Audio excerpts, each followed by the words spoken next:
Hi everyone. Thank you so much for joining us tonight. My name is Riley. I'm currently a senior at Hobart and William Smith.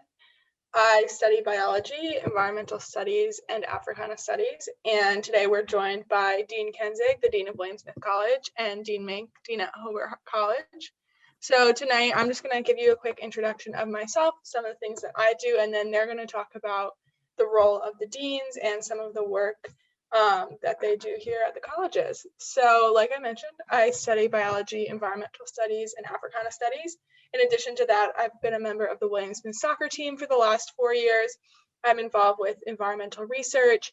I've studied abroad in South Africa, and I'm really interested in going forward and looking at scientific communication for environmental justice purposes.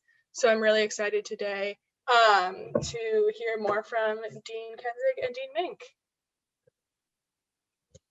Dean Kaenzig, would you tell us a little bit more about yourself and the start of your student relationship with the deans? Sure. Well, I guess it starts right now. To those of you who are joining us, I can only see a few names on my screen, but hi to Maggie and a few of the others, Beckett and someone else there. I think I can't read the name from my screen here, but because I should be wearing my glasses, but you know, I'm getting old and I just don't always want to wear my glasses. Maggie, I understand you've already met Riley as she interviewed you. So welcome and congratulations to all of you who've been accepted to the colleges, whether you've decided yet to accept us or not, right? This is the part where you have the power. And so I know that that's been a lot in this last year particularly. So I admire your perseverance through this journey. And I'm excited that you ended up considering us here at the end. And I'm thrilled by that. So it kind of starts now because I've been talking a lot recently with students who either have accepted us or are still trying to figure out what to do with multiple acceptances, which I know is really, really hard. I was just talking with some folks before we got started here as we were waiting to get officially started. And I was saying that my nephew in North Carolina, you might be able to hear my accent a little bit. Every time I talk about my family, it comes back just a smidge, is a senior in high school. And he went through, you know, the whole process this last challenging year. And he wanted my help because, of course, I've been helping people for a long time with this process. It was really hard to help him this year because everything was different. It was like somebody just threw up the whole deck of cards and it was like a totally different system. And so I have a sense myself as his aunt, who I adore him, of course, how hard this year has been. And he just made his college acceptance. And I know that was really a tough journey for him. And he's so relieved now to have finally made the decision. So if you're in that spot, I feel you. I understand how you're feeling. And I also have two daughters, one of whom graduated from college last year. My other daughter is a junior here at William Smith, which I think says a lot about this place. The fact that she was willing to come here, even though her mother is the dean, because I can tell you for her, that was not a big old plus. You know, that was definitely in the negative cons column. I'm sure you've all been making those pros cons columns. And that was not in her pros column. That was a strong con.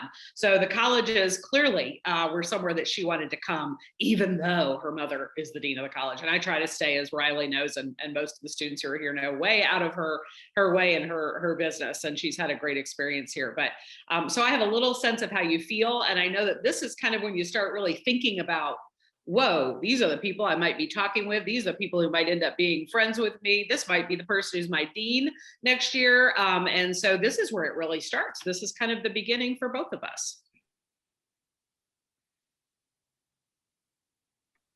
Thanks so much. So Dean Mink, I have a question for you. Can you also introduce yourself and touch on a unique way in which we register students for their classes during their first year, especially first year fall? Sure. I've been an assistant dean for 2 years here at HWS. Before that, I taught for 20 years at, I guess, 4 different liberal arts colleges, including HWS, but also Bryn Mawr, Mount Holyoke, and New College of Florida. My PhD is in political science from the University of Pennsylvania, and my own research is about temperance, but not so much the movement and alcohol as much as the idea of how you create moderation. One of the things that I have found enjoyable about HWS is that we're next to a lake that is beautiful. One of the things I found challenging about HWS was that my previous job was in Florida. And so the winter here was something I had to get used to. As far as registration is concerned, one of the important things to understand if you decide to come to Hobart or William Smith College is that for your initial semester, your first year dean will work with the other deans to choose 3 of your classes. One of them will be a first year seminar, and these are usually kind of pre-disciplinary seminars that help you make the transition to college, specifically in terms of reading and writing to build academic skills.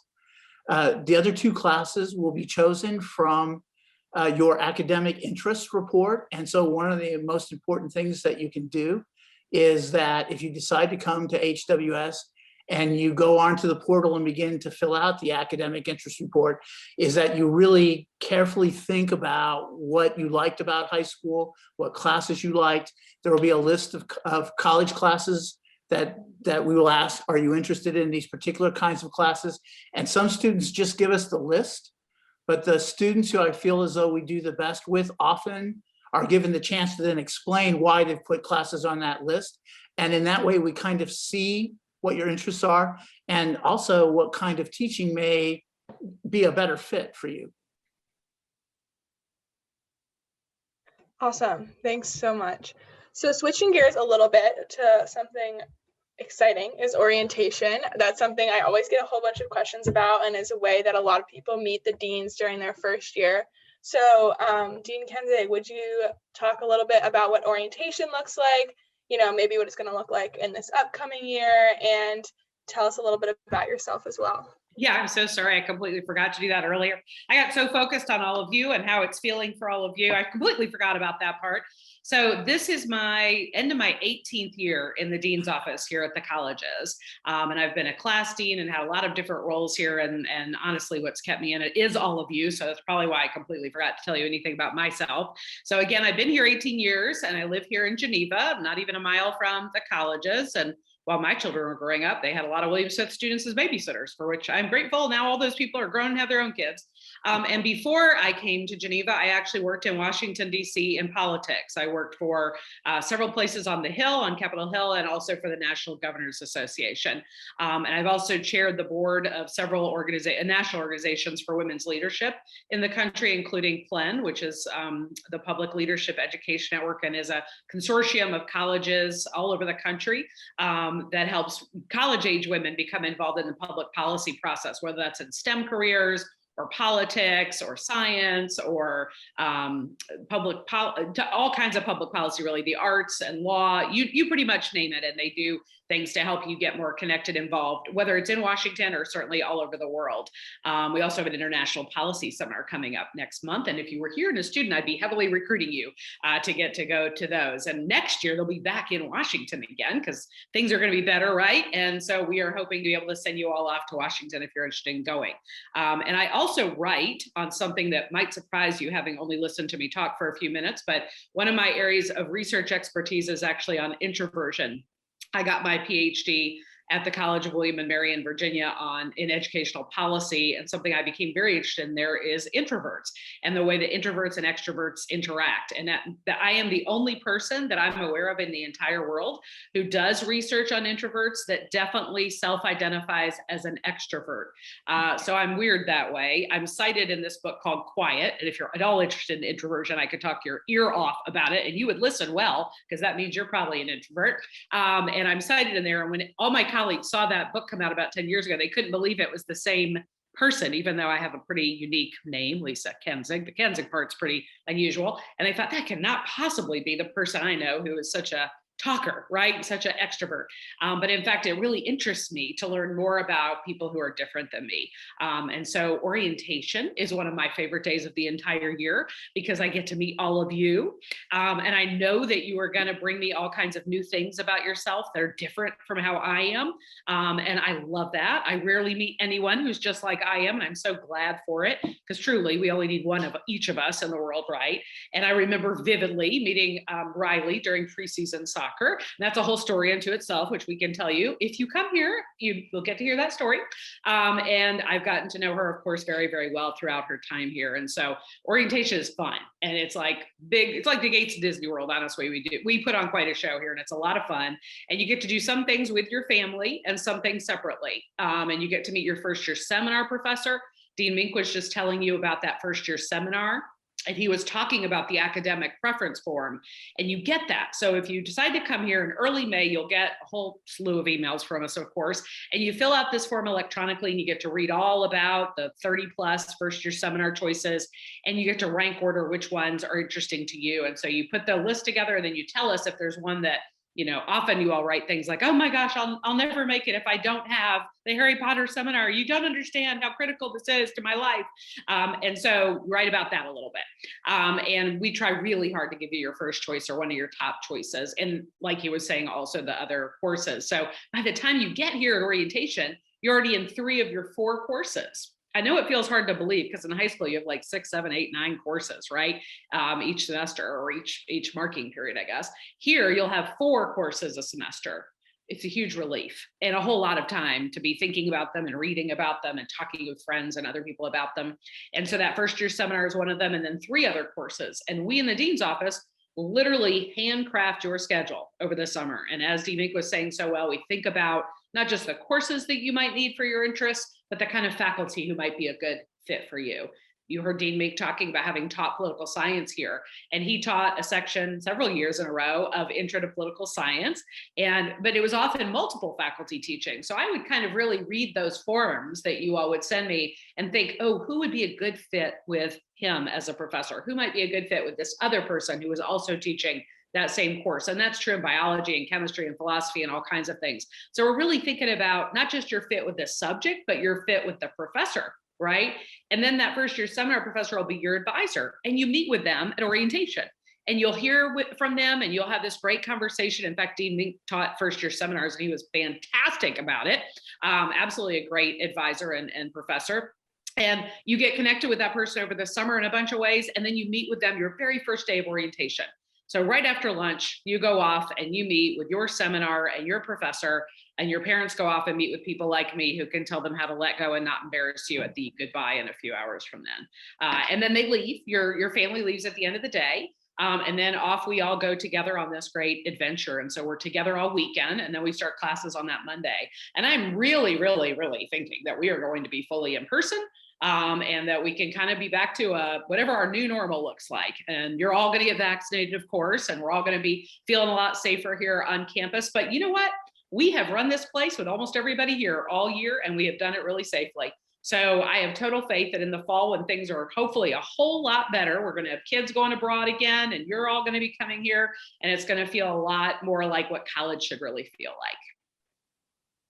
Well, and can I add something about the orientation real quick?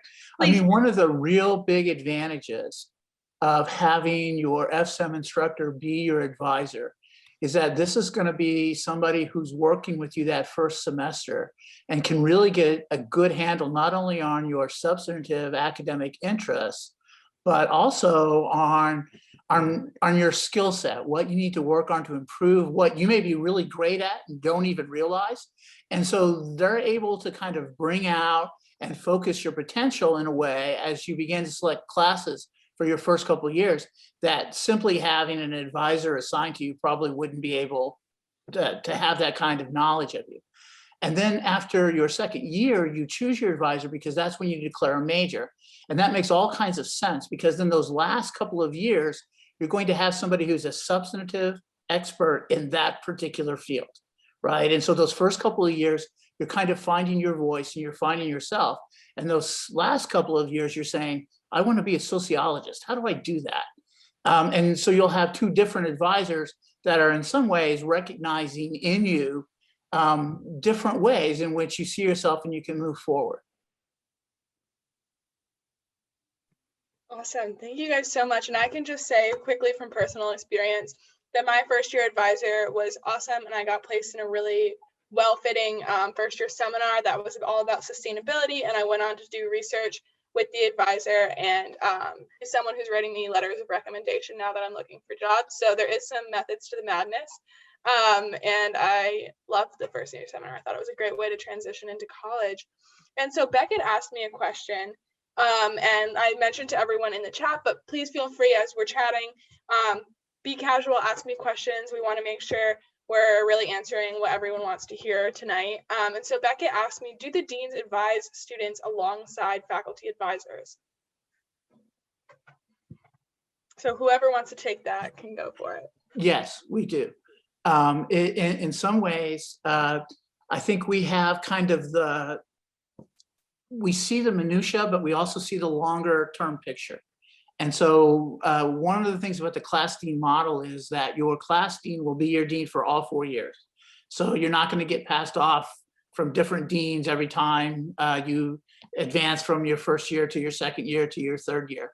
And what that means is that the dean can kind of give you the advice to make sure that you're paying attention to making sure that your goals are completed, or to make sure that you're realizing what your credit count looks like, to help you find those initial fits, whether it's in your major and that particular advisor, or when you're working with your FSIM advisor. So we're kind of a secondary advisor with your entire picture in mind, not just registering for one semester of classes.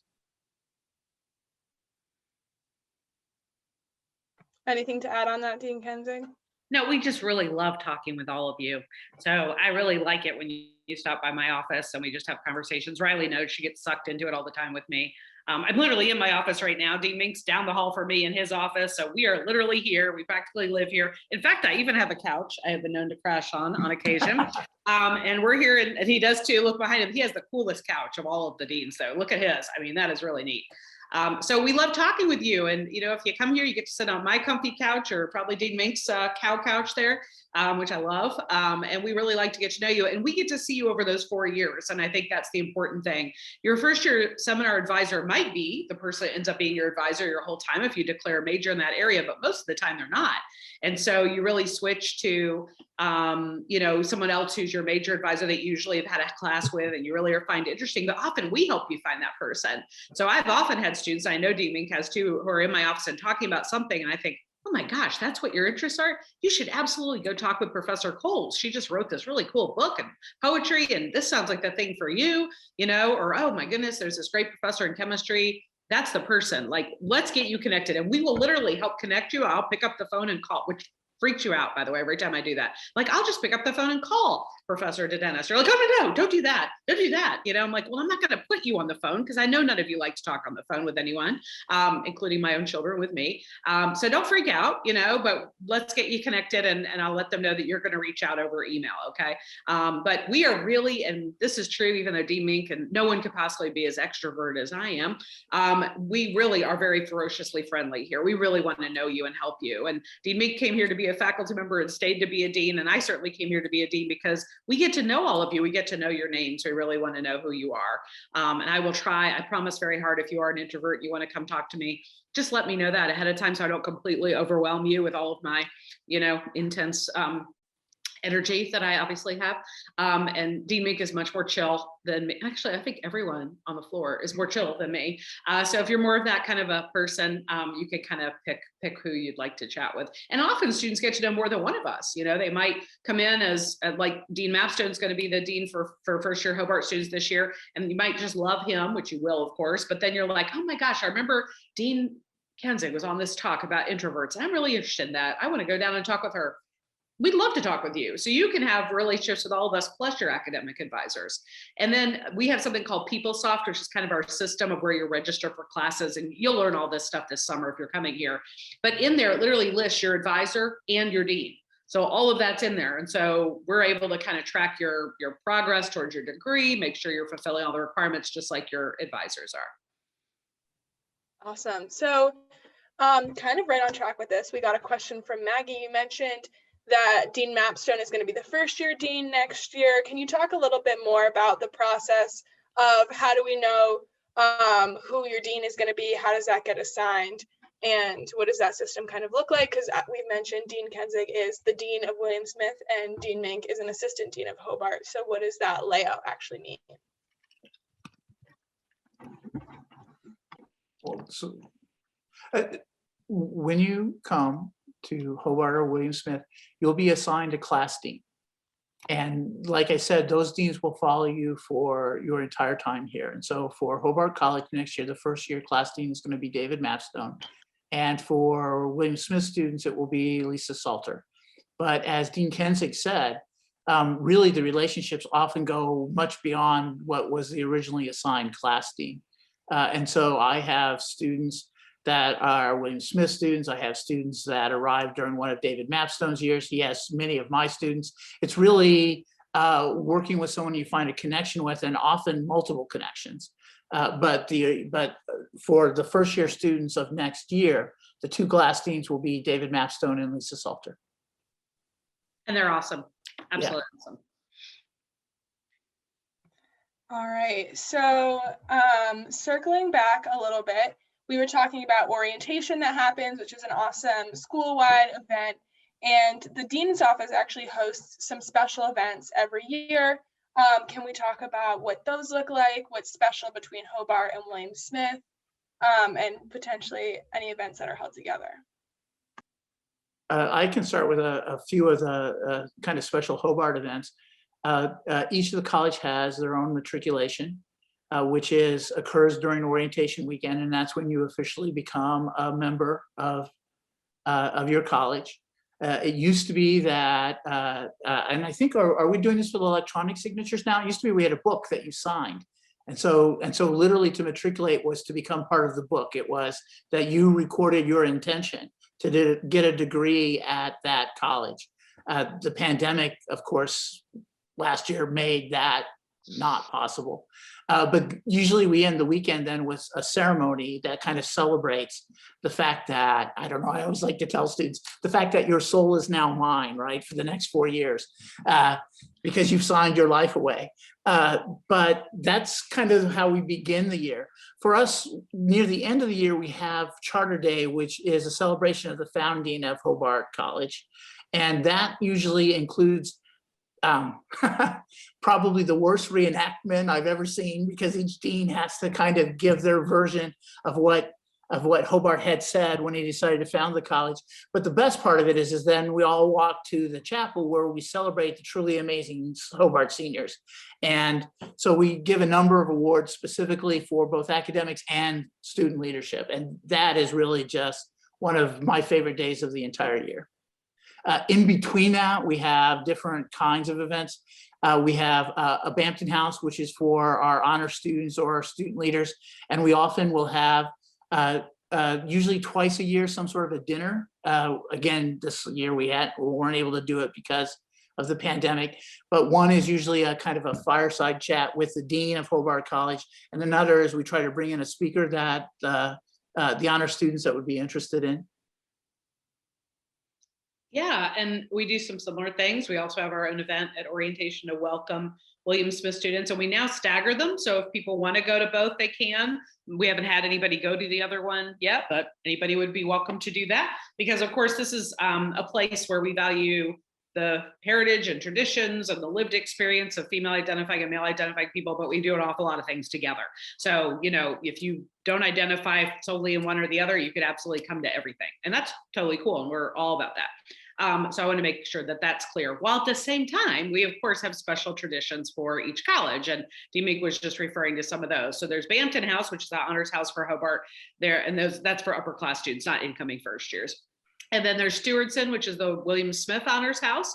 And one of our deans, Dean Salter, who will be the William Smith class dean for this coming year, is the advisor for that. And they have different events and invite us to different things. They also do some welcome events for William Smith first years. And then we also host several events throughout the year, including Founders Day in November, where we celebrate the founding of William Smith, the college. Named after, of course, William Smith, the man who founded it, who is responsible for this building we're in, Smith Hall. And we do a big dinner thing and have a panel of alums, and it's a lot of fun. And this year we had to do it virtually, but it was still a lot of fun, right, O'Reilly? It was still a lot of fun. And we bring alums back to sort of talk with you about their careers and what they've done since college and how it helped them to be here at the colleges in their careers. And every year that's really a fantastic and fun event. And then in February, we have an event called Celebrating Excellence, where where we celebrate academic excellence for William Smith students. And we also induct our new Laurel Society members, which are the sophomore and junior honor societies. And they're honor societies for William Smith and honor societies for Hobart, very similar types of things. And then we do a lot of different things in Women's History Month. This month, I did a special webinar, which actually you can find on the web, about the life of Ruth Bader Ginsburg. And it was pretty cool. So if you want to go and look at something neat, that was kind of a lot of fun. You'll learn all kinds of stories about her. She actually had a really neat connection here to Hobart College because her cousin was going to Hobart College at the same time she was at Cornell as an undergraduate, and they used to carpool back and forth to New York City. So the families have a lot of joint connections with us, and we gave her a big award in February on Elizabeth Blackwell. You might know Dr. Elizabeth Blackwell, who we claim. It was her 200th birthday on February 3rd of this year. Also my birthday, in case you're wondering, just hinting to those of you who might be coming, just a few years apart from Dr. Blackwell, but nonetheless. And then we are getting ready actually to have moving up day, which is the moving up of the class years.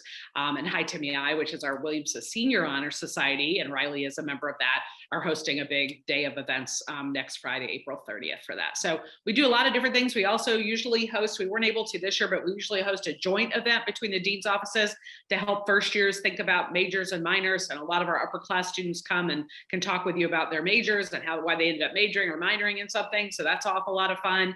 And we do a lot of things together that are really small and casual. So we don't right now, but we usually have the couch right outside our office here. Again, we're just right down the hall. We're in the same hallway as the Hobart Dean's office, and we have couchside chats, and people just stop by and chat with us. And if they have questions, they can ask, and we have upper class students there for different types of things. So we do an awful lot of stuff. There's kind of always things going on around here. And again, some are specific to college that anybody could come to. And then we have the ones that are joint that everybody obviously probably usually wants to come to. So does that help? I know Riley's a big fan of the events. So we all miss the dinners. We'll be back to that hopefully in the fall. I do want to add, William Smith has a big tradition of cheesecake at all the events. Oh gosh, now you're telling them. I know, and I needed to keep that going. I can't let anyone forget, can't let that get swept under the rug. So Maggie, when you're here in the fall, if you don't see cheesecake, you know who to contact. I have literally threatened to protest outside my office if I don't have cheesecake at events. Every so often I toy with the idea of trying something different, but no, cheesecake it is, cheesecake it is. So even those who don't eat cheesecake, even people who can't eat dairy seem to want it. I don't know what that's about. It's become a thing. So thanks for highlighting that. Yep, passing on that knowledge. It's not getting lost. So we've touched on it a couple times here and there, but I wanted to be pretty direct with this question because it's something that I think even through first year, a lot of students often don't really understand is how do the dean's offices support students? There's a variety of things that we've touched on, whether that's academics, personal. What are some ways, can you expand on that, how you support students? Dean Mink, would you like to start? Well, I think that one of the things that students can and should come to the deans for is that we're sort of not only a sounding board for their academic interests and concerns, but we also are kind of the place that is connected to all the different parts of a college. And so, you know, in the way that Dean Kaenzig talked about, that we can help you find your major advisor by just listening closely to your interests, we can also help students find the kind of support resources they might need for the Center of Teaching and Learning or the Counseling Center. Or I've helped students find different offices that were looking for, you know, student employment. One of the things that's really hard, I think, for first year students is that there's kind of two things that happen simultaneously. First of all is that you're going to become much more responsible for your education, and we really expect you to be proactive, but you're put into an environment where you don't know where anything's at. And so we're kind of the place that will help you find those and encourage you to really, you know, articulate and have your own vision of your education and then pursue that. That was great. Hard to top that. Well, one thing I think that's really important is we're not principals. So I was head of a school before I came here briefly in between politics and coming here. That was my little transition into higher education. I was an interim principal of a school, and that is not this. I do not want to ever be a principal again. That is not the kind of job that we have. We're not assistant principals. We're not, I think what you sometimes call it at some college, some high schools is dean of students. It's like the disciplinary person. We don't do any of that. So I think that's very important to just put that out there. So our primary job is to help you with your academic journey, but we end up helping you with a whole lot of other things, right? Because everything affects that. For example, just if you have a concussion for whatever reason, that would affect your academic path here, right? Or if you're really homesick in your first semester, which sometimes takes some students by surprise. They cannot wait to come to college. They get here and they're like, whoa, this is a lot, and I think I'm a little bit more worried about that this fall for a lot of you, because you have been forced, quite frankly, right, to be home with your families in your rooms. And I know it's not been like anything you would have planned for your senior year, but you've kind of got a little more attached to some of these people that you were actually really ready to fly the desk from, right? And now you're sort of like, oh, geez, I feel a little bit torn. So I think there's going to be some of that in the fall, and I certainly have helped an awful lot of students, as has did Mink and every single other dean on this floor, with that homesickness. And sometimes you just need somebody to come and talk with, you just got used to having, quite frankly, grownups around who at least will listen to you, and we're here for that. And if we really feel like, well, I think it would help if you talk to somebody in the counseling center, we'll walk you right across the street. They are literally right across the street from us. I have a well-worn path between here and the counseling center. So all kinds of different things. So primarily it's that academic journey and helping you with that. But we're here to talk to you about really anything. That adjustment to college, quite frankly, my friends, it's like moving to another planet. The atmosphere feels different. Many of you have grown up in the same basic place your whole life. You might have moved houses or a neighborhood or to the town next door, but the vast majority of you coming here have pretty much lived in the same place your whole life. And then for this last 13 months, you've been home pretty much, right? So I think it's a big adjustment, and you need some people to kind of help you and connect you. And I think Dean Mink said that so well over and over again. He said the word connecting and connectors. That's really who we are. And so we will kind of help you connect maybe with upper class students who felt like you did when you were first year. I feel like two things are always happening when a student comes into me. There's something they need help with or something that's bothering them. Sometimes they're not even quite sure what it is. And they come in and they're like, no, I don't even know why I'm here. But, I believe me, after 18 years, I can kind of ask all the right questions. I'll crack the little nut that is you in that moment and help you figure out. And Dean makes a way better listener than me, so he'll probably even get to it quicker than I could. And we'll help you and we'll kind of figure it out. But we weren't going to just let you go. I would want to see you again. I'd want to talk with you again. Maybe we can find time to go have coffee somewhere on campus or something like that. So we kind of are going to keep sort of checking in and making sure you're doing okay, or connecting you with a senior like Riley, who won't be here next year, but I have other great students, hard to believe, but I have other great students who will be here, who will be sophomores, juniors, and seniors. Absolutely. So does Dean Mink. And we know all of them. And we're like, oh, I remember this student who's now a sophomore, junior felt a lot like that, or was maybe from the same, area of the country that you were, had the same interests that you do. And we'll get you connected with them. So I really think that we are exactly what Dean Mink said. We're connectors, and we're kind of a coach guide. I'm not sure what the right word is for it, but we're kind of like present with you through this journey, right? And you always can come to us. So I think that's honestly what keeps me in this job. You're just so very interesting, really, all of you, and it's super fun to have conversations with you. I love that part. The transition to college is really hard. It's kind of weird that I've gone on to be first a faculty member and then a dean, because I actually failed out of college at one point in time. And part of it was because I took Dean Kaenzig test and was as far as you could be on the introvert scale as possible. And I went to college. I actually know that it's more than 800 miles from my home, because my mother drew a circle around her house and said I had to go to college outside of the circle because she thought it would be good for me. And so I was kind of dropped into Denver, and I didn't understand what college was going to be, and I didn't really know people, and I'm by nature an introvert. And so I was just overwhelmed by the whole experience. And one of the things that saved me was actually a first class that I took.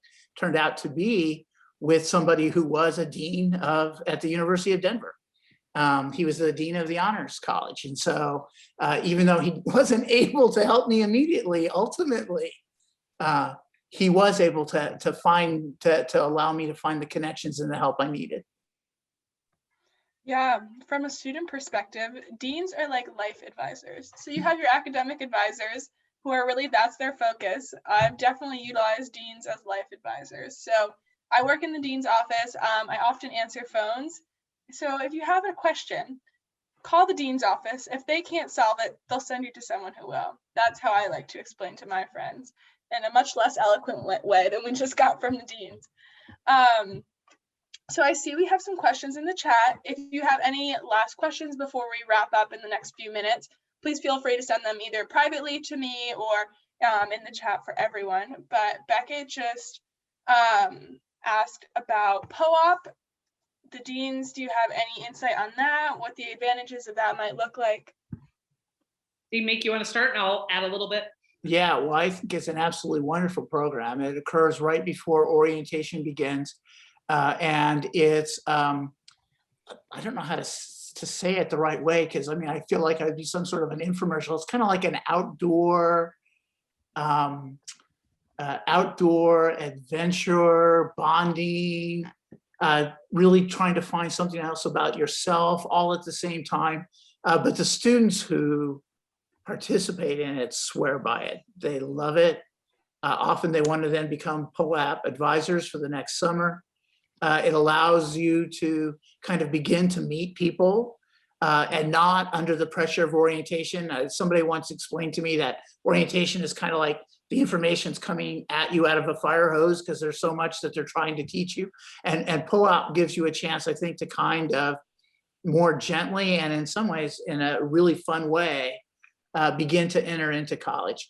My understanding is that they're going to make every commitment possible to try to make sure it happens this year. But I think, like everything else, that will be dependent upon the circumstances in August. Yeah, I think we're going to do everything we can to try to make it happen. Dean Mapstone runs that program, who will be the first year Hobart Dean. And he started it and he runs it. It's just fantastic. And I just wanted to speak from a parent because my daughter went on it because I was such a believer in how great it was. And she was a little reluctant. I mean, she's an athlete, but she didn't really want to do the outside hiking thing for a couple of days and not necessarily having a shower, et cetera. But I sort of nudged her and she went on I think it was kind of an intermediate hiking trip up in the Adirondacks for 2.5 days, really. And she went off kind of with, I don't think she was mad at me. She just kind of gave me that snarl that most 18-year-olds girls particularly like to give to their mothers. And when we went to pick her up and check in on her before the official orientation started here, she didn't even want to leave her group of friends. Like, they had bonded completely. She's still close with all of them. The upper class students, it's 2 upper class students that lead the tour. So no adults or anything are on it except to kind of get you going. And then Dean Bapstone goes around and checks on the groups to make sure everybody's doing okay. And is constantly in touch with the leaders of each group. And there's some that are really easy and they like stay here in the Finger Lakes or do community service here in Geneva. So it's not necessarily for everybody who's a hiking, backpacking person, which my daughter kind of wasn't. But that was what she decided to go on because it was, as a person who'd grown up in Geneva, decided to go off and do something a little different. And she had the best time. She loved it. She did not smell good when we went to see her and pick her up for a shower, but she had the best time. And she just said, oh my gosh, she's always telling first year students or prospective students to go on, to think about going on POAP. So again, you can choose whatever type of level of sort of thing. And there's small groups. I think her group was like 10 or 11 students. It's not a big group. So it's good regardless of your personality type. Whether you're an extrovert or an introvert, I think you would have a really great experience. And it's a really easy way to kind of get yourself in with a little group of friends and feel a whole lot more comfortable here. I don't think I've ever known a student who went on POAP who did not feel so much more comfortable at actual orientation that starts a day later. We meet them as they're coming in and coming into the line, and you could just tell because they're just so at ease and their parents drop them off. And some of the parents are able to come back, some are not, but like they just are so much more comfortable getting going into college if they went on one of those trips. And again, it could be one of the local ones where you just stay here and you don't necessarily tent and all that sort of stuff, or like the kind my daughter went on. And then there were more advanced ones. So if you're into like hiking, backpacking, climbing, that sort of thing, whitewater rafting, that sort of stuff, you can go on that like more advanced one.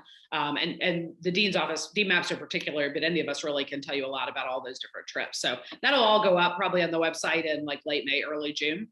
And again, you can absolutely call us. And Riley, I think, said something so important, which is it's students who usually answer the phones in our office, including on the summer. So that's who would answer the phone. It's not going to likely, every so often it might be me, but really only if you call like 7:30 in the morning or something, it's going to be a student. So somebody that you really can talk to, that you can feel a little more comfortable with and ask any question, not worry about it. Okay. Not that you can't call me or call Dean Meek. You absolutely can, because we've gotten to know each other tonight. Right. But you can call our offices and you're very likely to, at least at first, get a student who can answer an awful lot of your questions and might make you feel a little bit more at ease at talking to whoever it is you need to talk to. Yeah, I will likely be there answering the phone for at least a little bit of the summer, so you might talk to me. And just one last thought on POAP is I haven't met someone who regretted going. So if you're kind of on the fence, I really can't think of a single person who wishes they didn't do it. Yeah, my first year roommate went and came back with her best friend, who's now been her roommate for the last 4 years. So I can also push for POAP as well and think it's a great opportunity. So I have one last question that we're going to wrap up the night with, and it is, what is one piece of advice that you have for first year students, whether they're at HWS or anywhere? Like, what's one thing to take away and bring into next August? Well, for me, and this is going to be kind of an academic suggestion, and that would be to spend, this is going to sound terrible because you're going to think, oh, he's just saying that because he's the dean, but to spend the summer reading. The one thing that I have noticed really in a kind of interesting way is that colleges now and universities really like to stress the idea that they build critical thinking. And almost all colleges have some sort of plan to help students in that first year become stronger writers. And in particular, they do that because the writing skills that you had in high school were really designed for you to write with clarity and organization, but not necessarily at a really high critical level, right? And so sometimes when I was doing a first year seminar, I had to spend the first couple of writing assignments trying to tell the students it's okay to write messy. I want you to kind of really follow out thoughts. But the foundation of all of that is reading. And it's the one thing that I think colleges actually need to spend more time on is critical thinking comes from strong writing, but strong writing comes from strong reading skills. And so if I was to tell you anything, it would be to read as much as you can, a variety of different kinds of texts over the summer. Wow, that was really good academic advice. Thank you for that, Dean Mink. Now I'm going to say not the opposite by any stretch, because I absolutely would not say the opposite, but give yourself a little bit of a break and sort of know that the first few days are going to be a little tough, that it will get a little better every day, but it's okay to kind of have an awful lot of ups and downs, and that's normal. And lots and lots and lots of students here and at every other school are feeling that way. And don't get too caught up in the Instagram drama, right? Where all your friends look like they're having the best time ever and taking these great, filtered whatever pictures. You'll probably take some of those too, and they look like you're just doing great. And then, you know this world better than I do, even. Not all the time are you doing that great, right? You're trying to like make everybody's kind of doing that. Just like relax and just know that there are going to be some moments that are awesome and other moments that are really, really hard. And that's okay. And that doesn't make you weird. That doesn't make you less adjusting to college than your friends are. Different people. I was first year dean here, so I was the dean of first year students over and over and over and over again for 14 years. And I watched the same exact thing happen every year, which was students having a tough time in the very beginning and immediately thinking this isn't the place for me, wherever they go. It didn't just here, because like I said, I've been in other schools before here too. And feeling that way over and over again. And I need to transfer. This is the place for me. Guess what? It is hard for those first 2 or 3 weeks for almost everybody. And if it's not hard for you then, there's probably one of two reasons for it. One is you came here with a bunch of your friends from whatever high school you went to, and you just hung around with those people, which, by the way, is not challenging yourself or making yourself get out of the comfort zone and meet new people, right? Or you have a great beginning, wonderful, and then you hit a hard spot later, right? But the vast majority of people hit some hard spot during their first year of college. It might be that they had a great social time, but they kind of forgot all about the whole class part, right? Or they focused a lot on the academic part and kind of like, oh, making friends is hard and scary, because I've kind of known the same kids since I was little, and they didn't push themselves to do that. So it's a little hard in the beginning, and cut yourself some slack and know that in some areas you're probably going to be fine right out of the gate. And in other areas, you're going to have to like kind of just one step in front of the other and kind of have some faith in yourself, most importantly, that it will all work out, and have some faith in all of us who are here to help you. And you have this huge advantage. There's only this is like an intimate setting we have here this evening, my friends. Like, who we are now. So if you come here, you reach right out to us. You reach out to us this summer.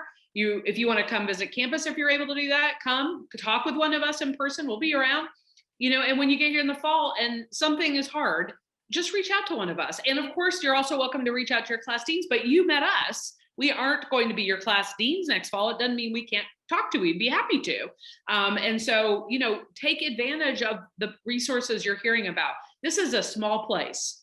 We want to know your name. We don't want you to feel lost or like you're falling through the cracks. If you feel that way, we're doing something wrong. So please just raise up your hand and we will come and help you out. Okay. We'll get you connected with other students. We know you don't want to be our best friends. We get that. We don't need to be best friends on Instagram together, but we can find other kids that we think you might really connect with. Some of them in the first year class.